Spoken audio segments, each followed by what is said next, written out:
Hey, yo, brothers, I came across this video on TikTok. The content creator is, I believe, a diary of a CEO. And the topic of conversation today is being monogamous. Are we monogamous creatures? And brothers, no, we are not monogamous creatures. We have never been monogamous creatures, particularly the man and also the woman. The woman is not monogamous, not by nature. The woman, if you don't put boundaries and moderation on her, she won't know who her baby daddy is. She won't know who the father of her child is. And that's what it goes back to, brothers. Monogamy is something that's created for the woman. It's something that applies to the woman, not the man. Strict monogamy applies to the woman because in order for you to know who your baby daddy is, who the father of your child is, you cannot be sleeping around with multiple dudes. I, as a man, can get as many women pregnant as I want. You, as a woman, can only get pregnant 9 months at a time. And even then, you have to, or are supposed to, allow for your womb to heal up. And if you don't put babies inside of you, you're going to have a period every month. You're going to have menstruation. If I don't put life inside of you, death comes out of you. And this is the reality of it, brothers. Women cannot compare themselves to us at all. Their existence on earth is completely different. We walk around with life on us at all times. Brothers, every time you release your seed, your sperm, your seminal fluid, you're releasing billions of cells of life. Those same cells could be reabsorbed by your body if you just retain them. Retaining your seed is extremely important. That's one of the keys to success. That's where we get our strength from. There are studies that show that every time you ejaculate, you lose minerals, you lose blood, and your immune system is crippled and weakened and handicapped by you constantly ejaculating. It doesn't affect everyone the same way. Some people aren't as in tune with their body. But in general, when you release your seed, you are losing energy, a lot of energy. I know me personally, after I, release my energy, that's like as we all do as grown men at some points, I know that I feel more lethargic. I don't feel necessarily rejuvenated once that high or that feeling of euphoria and those endorphins wear off. When those endorphins are going off, you feel very much in an alleviated state, and then you let the release out.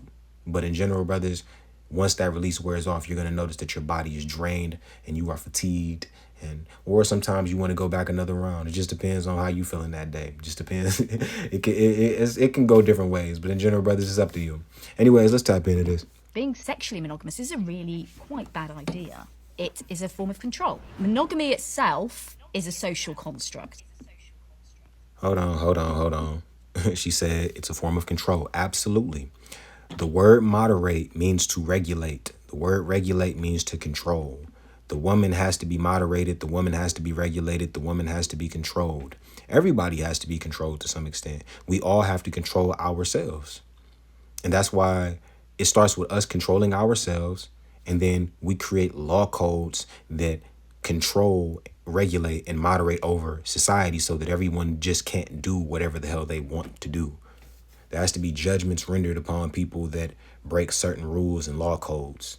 Otherwise, you have anarchy, you have the lawlessness, you have confusion, you have chaos, you have pandemonium. The word pandemonium means all demons, all evil spirits. It was a city or a palace in hell. That's another thing that a pandemonium is associated with. So that's what it is, pandemonium. All demons, all devils, all evil. That's what's going to happen if we don't have control. So people trying to make it seem like control is a bad thing. It's not. Control is necessary for everything in life. Mostly. We are not a monogamous species. There are, in fact, very few monogamous species in the world. I read a book the other day. It says something like...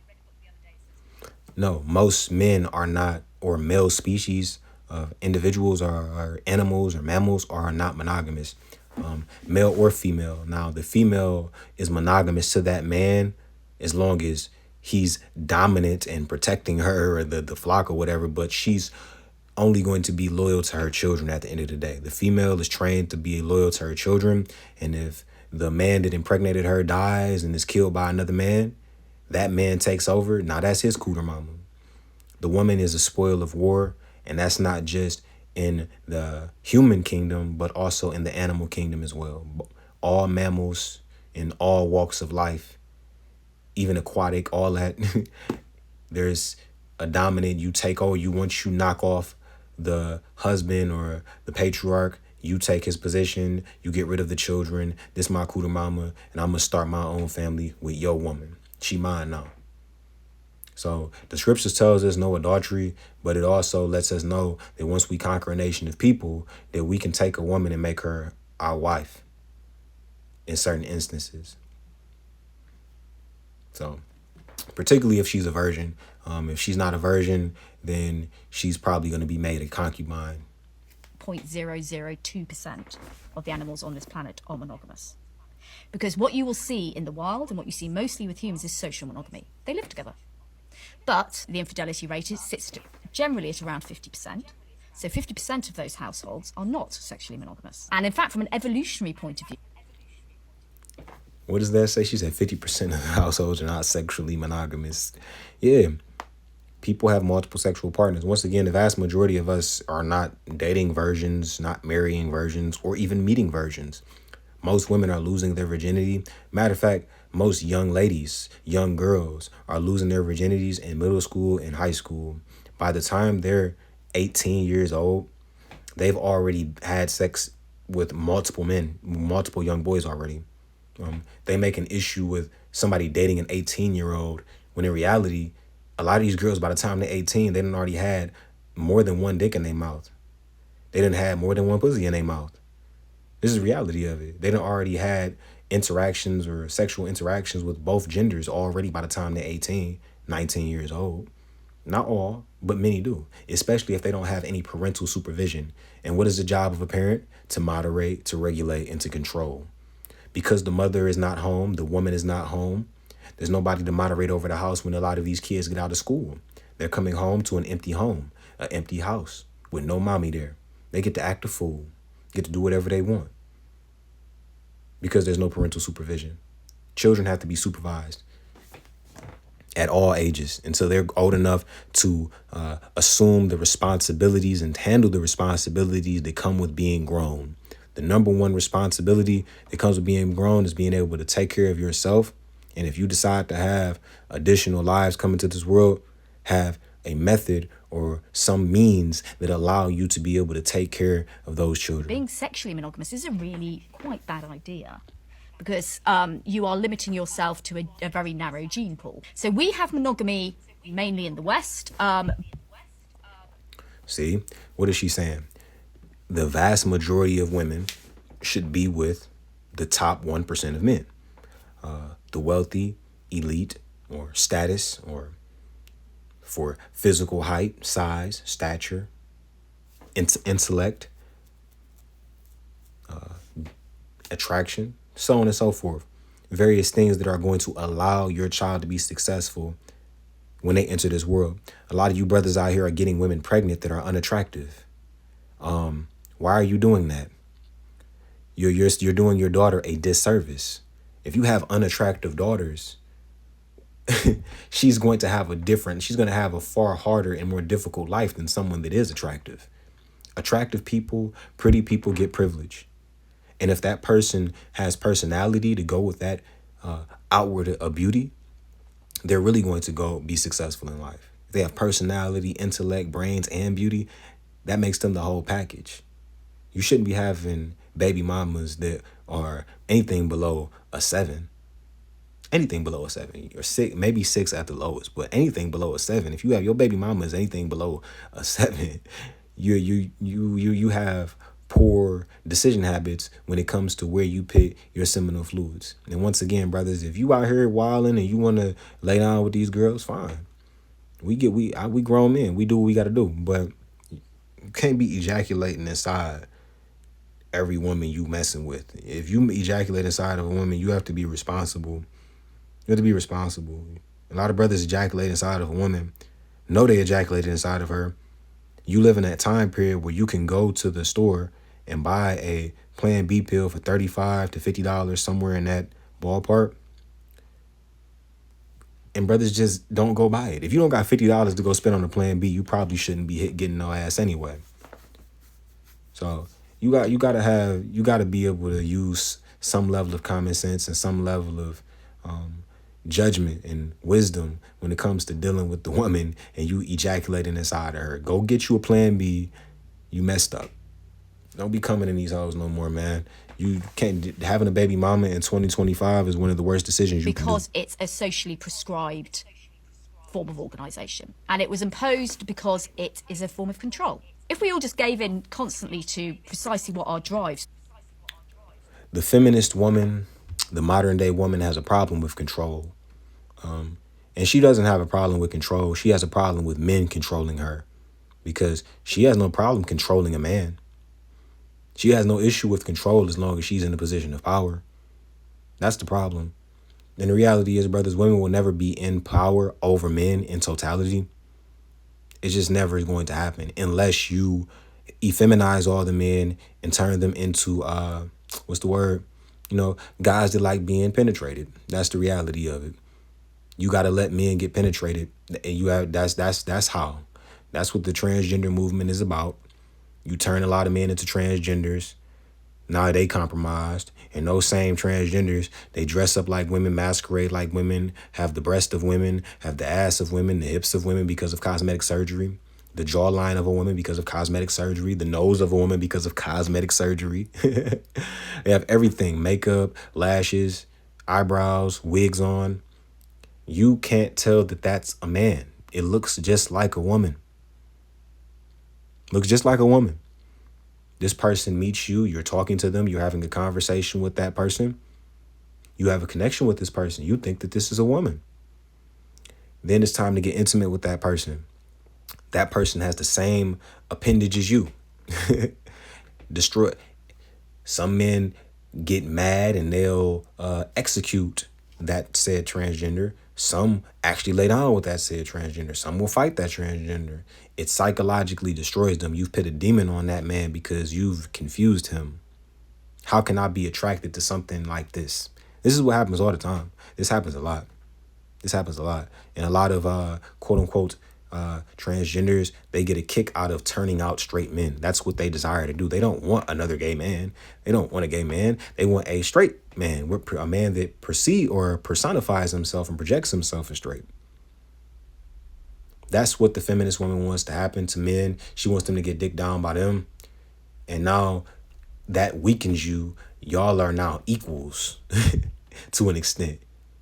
That bitch, she's bitched you up, and now that allows them to take over. So the woman has no issue with gay people because she understands the gay people and she feels empowered when she's around gay men because gay men look up to her and they desire to be like her and they look at her as a goddess. That's one of the reasons why they like being around gay men because gay men aspire to be them. saying there'd be kind of chaos, and those in power wouldn't be able to predict what anybody is going to do because actually I'm just going to go, I feel sexually attracted to whoever that is over there, I'm going to go mate with them. But brothers, when you're in power, you want to be able to predict what the person is going to do. That's how you stay in power. A lot of people try to bash the elite and the people that run society for some of the tactics that they do on people. I mean, these are tactics that are going to go on no matter who's in power, because if you want to stay in power, you have to be able to control the masses of people. Number one way that you control the masses of people is obviously through food, water, shelter, and heat in the winter. When you can provide that, that's going to be the number one way that you control people. Outside of that, certain things get monotonous, boring, routine. You give them entertainment, you give them sports, you give them TV, you give them movies, cinema, you give them magazines, you give them phones, new phones, you give them outlet malls, you give them jungle gyms, you give them amusement parks, you give them nice fancy restaurants and stuff like that, sporting events, basketball, football, coliseums, video games, PlayStations, Xboxes. You give them all this stuff so that people can just perfectly live and dwell in society and just love the world that you created for them, the kingdom they created. And they say, you know what, I'm not going to question who's in power as long as I have my video game and I have my TV and I get to have sex every once in a while with this woman and all this, blah, blah, blah. A lot of people don't question their reality and try to usurp this kingdom because of all the distractions it gives us and all the entertainment and all the pleasures and joys that this kingdom provides for us. That's the way that you control the masses, by catering to the flesh. So, in general, while they run away with all the money and they continue to benefit and wax fat off the ignorance, the lack of knowledge that the people in America have, because once again, these same people control the flow of information because they control the school system, they control the educational system. And if you want to get A's and honor roll and merit roll and academic excellence in these institutions of quote unquote higher learning, you have to learn their curriculum, follow their curriculum, and believe and accept their narrative of history, science, and everything else. And if you question their narrative, you're going to fail. You're not allowed to question their narrative. You have to go according to the curriculum that they place in front of you by books that they authorize, by authors they authorize. This is the world we live in, brothers. Welcome to America. I'm going to come back and live here, but then I've got a kid over there, and it's all really, really confusing. So over time, when civilization first arose, the more complex we got, and as we started to live together in cities, those in control were like, okay, I really need to be able to predict what these lesser beings are going to do. So I'm going to impose monogamy. You can only... Yes, brothers, there's class, there's classism. There's classism, there's rankings in civilization. There have always been rankings in civilization. There's always going to be a rich class. There's always going to be a poor class. And even the Most High says this in the scriptures. That's why it says, he that reproacheth the poor, or oppresseth the poor, reproacheth his maker. And it means what it means. He that oppresseth the poor, reproacheth his maker. God made the rich, God made the poor. For there to be a rich, it has to be a poor. And a lot of times, the rich are rich because of the poor. The poor allow the rich to get richer, because the poor are the number one and the most important element of society is poor people. That's how you create class. That's the foundation of society, poverty. Because that's what allows you to create a middle class, a upper middle class, a rich class, a wealthy class, an elite class. Now people have something to strive to do better at. George Carlin said it best, that the poor class is there just to scare the shit out of the middle class. And that's exactly what the poor does. It does its job. It does its job. I don't want to be poor. They set up the government assistance just so that if you're right above the poverty rate, like, the poverty line for the most part is like right there. Like if you right above it, you poor, you don't qualify for government assistance, but you also don't make enough money to really live a comfortable life. So you better off just getting government assistance and being poor for the rest of your life, independent on the government.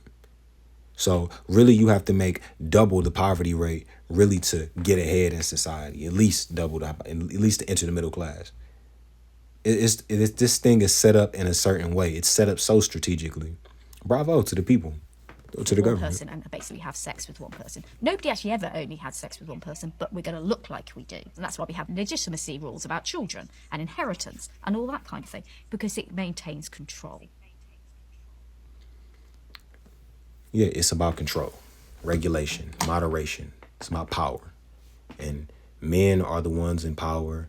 And when men are in power, men are not going to allow another man to penetrate his woman, and especially not ejaculate inside of his woman. It's not. Anyways, though, brothers, I'm going to go ahead and end this video. I think we get the point.